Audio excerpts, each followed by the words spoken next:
Hello friends, स्वागत है आप सबका आपके अपने यूट्यूब चैनल इज़मा इन्वेस्टमेंट में। रिलायंस इंडस्ट्रीज़ में एक बड़ी खबर आज आई है। रिलायंस ने नॉर्वे की कंपनी आरईसी का अधिग्रहण कर लिया है और 100% स्टेक इस कंपनी में खरीद ली है, जो कि दुनिया की सबसे बड़ी सोलर पैनल बनाने वाली कंपनी है।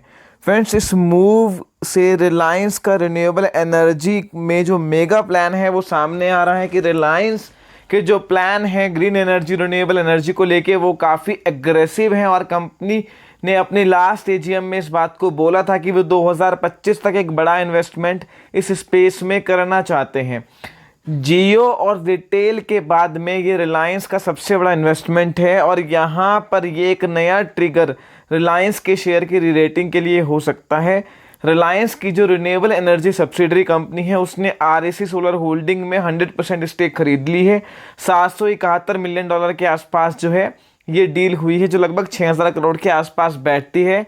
और रिलायंस ने आज अपनी प्रेस कॉन्फ्रेंस में बोला है वो दुनिया की सबसे बड़ी सोलर सेल और पैनल बनाने वाली कंपनी बनना चाहते हैं और ग्रीन एनर्जी को लेके कंपनी का जो विजन और प्लान और टारगेट्स हैं वो बहुत बड़े हैं। Reliance new energy solar limited, जो रिलायंस इंडस्ट्रीज लिमिटेड की जो है सब्सिडरी है, वहाँ पर उन्होंने आरईसी सोलर होल्डिंग्स में 100% स्टेक खरीदी है।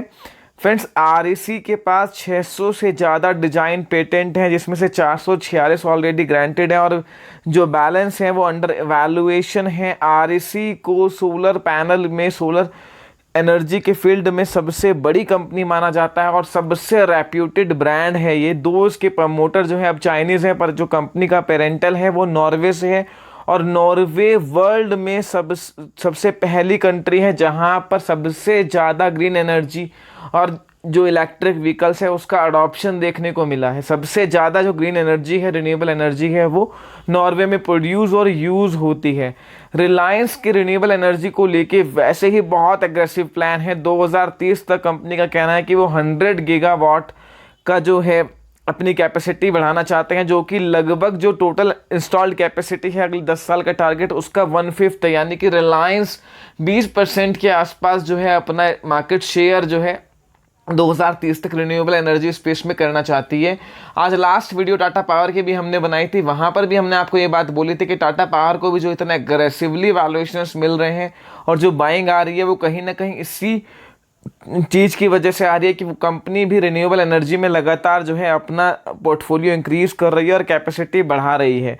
रिलायंस का 75,000 करोड़ के आसपास जो है 2025 तक रिन्यूएबल एनर्जी में इन्वेस्ट करने का प्लान है।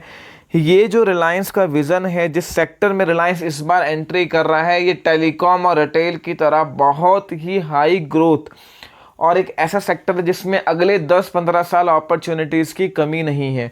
फ्रेंड्स, रिलायंस जो कॉन्ग्लोमेरेट है वहाँ पर हमने देखा कि लंबे कंसोलिडेशन के बाद जब जियो का लॉन्च हुआ तो शेयर रीरेट हुआ। उसके बाद रिलायंस रिटेल में एग्रेसिव एक्विजिशन हुए। New generation business, Urban Ladder, Netmeds जैसे बिजनेस में उन्होंने एक्विजिशन किया और वहाँ पर एक ज़बरदस्त रीरेटिंग देखने को मिली।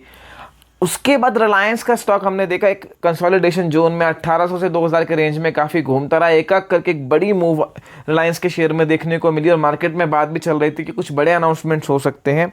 तो यहाँ पर आप समझ सकते हैं कि रिन्यूएबल एनर्जी सेक्टर एक ऐसा स्पेस है जहाँ रिलायंस का जो तीसरा सबसे बड़ा इन्वेस्टमेंट है और यहाँ पर ये जो सेक्टर है फर्दर इस शेयर को रीरेट कर सकता है, क्योंकि इटसेल्फ जो है ये जो स्पेस सेक्टर है और जो ये सिस्टर कंसर्न है रिलायंस की रिन्यूएबल एनर्जी वाली, ये आने वाले टाइम में एक बहुत बड़ी कंपनी बन सकती है। सिंस रिलायंस एक कॉन्ग्लोमेरेट और कॉन्ग्लोमेरेट की डेफिनेशन को कंप्लीटली फुलफिल करता है, कॉर्पोरेट गवर्नेंस में इस कंपनी का कोई मुकाबला नहीं है किसी से, तो ऑब्वियसली आपको किसी भी बिजनेस पे इनके बेट करनी है, चाहे वो रिटेल है, जियो है या फिर रिन्यूएबल एनर्जी का है। आपको मेन रिलायंस इंडस्ट्रीज का शेयर ही खरीदना पड़ेगा।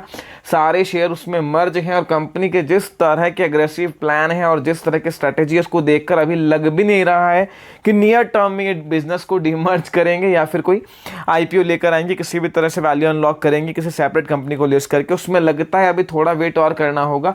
तो अभी तो कॉन्ग्लोमेरेट आरआईएल को ही आपको खरीदना होगा। आप किसी भी बिजनेस पे बैट करते हैं, ऑलरेडी स्टॉक काफ़ी चला हुआ है। शायद मार्केट को कहीं ना कहीं एक्सपेक्टेशंस थी कि कुछ बड़े अनाउंसमेंट्स रिलायंस इंडस्ट्रीज में green energy space, solar energy space को लेके हो सकते हैं।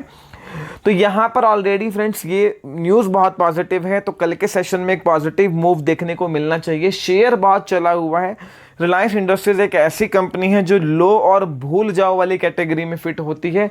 गलती से आपको नीचे के रेट में मिले तो आप एवरेजिंग करें, लॉन्ग टर्म के लिए इन्वेस्ट करें। कंपनी बहुत बढ़िया है और जिस स्पेस में ये कंपनी, चाहे वो रिटेल हो या फिर इनके रिटेल आर्म की जो न्यू जनरेशन बिजनेस है, जियो का बिजनेस है, पीछे बात आई थी गूगल के साथ मिलके मोबाइल फ़ोन मैन्युफैक्चरिंग प्लांट की कंपनी लगा सकती है, उसके लिए अनाउंसमेंट्स हुए थे। अब ग्रीन एनर्जी के बिजनेस में, जिस भी बिजनेस में रिलायंस आज के डेट में एक्सपेंशन कर रही है, वो सारे बहुत हाई ग्रोथ और बहुत ही विजिबल अर्निंग वाले बिजनेस है, जिनमें अर्निंग विजिबिलिटी अगले 1-1.5 साल की नहीं, अगले 10-12 साल की दिखती है।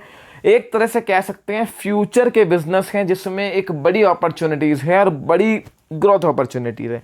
तो इस कॉन्ग्लोमेरेट को आप RIL के शेयर को खरीद के रख सकते हैं। एक लॉन्ग टर्म व्यू के हिसाब से ऑलरेडी स्टॉक काफ़ी चला हुआ है, तो मुझे नहीं लगता कि नियर टर्म में कोई बहुत बड़ा मूव आए। ये न्यूज़ पॉजिटिव है, 1-2-3% इस न्यूज़ पे चल सकता है, पर बहुत बड़ा मूव एकदम शॉर्ट टर्म में रिलायंस में देखने को नहीं मिलता, जिस तरह के वैल्यूएशंस पर भी ट्रेड कर रहा है। पर लॉन्ग टर्म के लिए स्टॉक बहुत बढ़िया है। एक बड़ी वैल्यू अनलॉकिंग लॉन्ग टर्म में रिलायंस के शेयर में हो सकती है।